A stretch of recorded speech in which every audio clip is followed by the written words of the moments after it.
απόφυγε από την θέση τους ανυψώνουν το δεξί χέρι, κλείνοντας τα 3 δάκτυλα μπορείτε να μου ηχογραφάσει εδώ στην μεγαλοφόνος μπορείτε να το κρατάσει εδώ στην παρακαλώ. Της πάυσης της εκφωνούντος. Παρακαλώ να γερθούν όλοι για την αποδοσία. Του πτυχίου της Σχολής Θετικών Επιστημών Αξιοφύσα,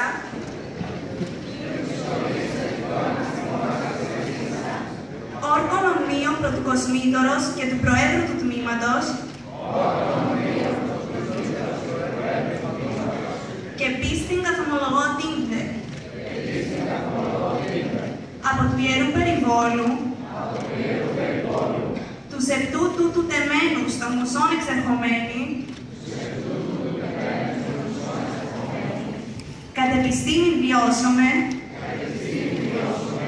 ασκούσα ταύτην δίκην θρησκείας εν πνεύματι και αληθεία.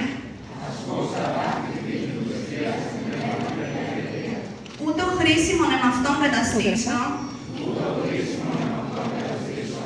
προσάπαντας τους δεωμένους της εμείς αρρωγής και εν πάση ανθρώπων κοινωνία,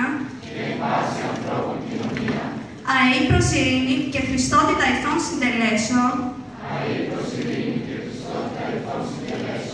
βαίνουσα εν ευθεία του βίου οδό, προς την αλήθεια και το δίκαιο να αποβλέπουσα και τον βίον ανυψούσα εις τύπον αρετής υπό την σκέπη της σοφίας. Ταύτη την επαγγελίαν επιτελούνται οι ήμοι στην διαυλογία των αιμών καθηγητών και πεφυλημένων διδασκάλων, ο Θεός βοηθός εν το βίο.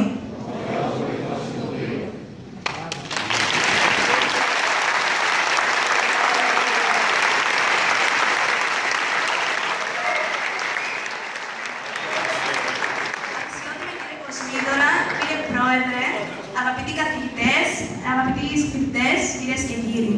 Είμαι πολύ συγκινημένη που σήμερα παίρνουμε το πτυχίο μας από το τμήμα των μαθηματικών.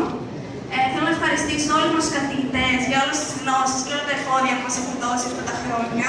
Και θέλω να ευχηθώ σε όλους τους φοιτητές καλή σταδιοδρομία και καλή τύχη στη ζωή τους. Ευχαριστώ πολύ.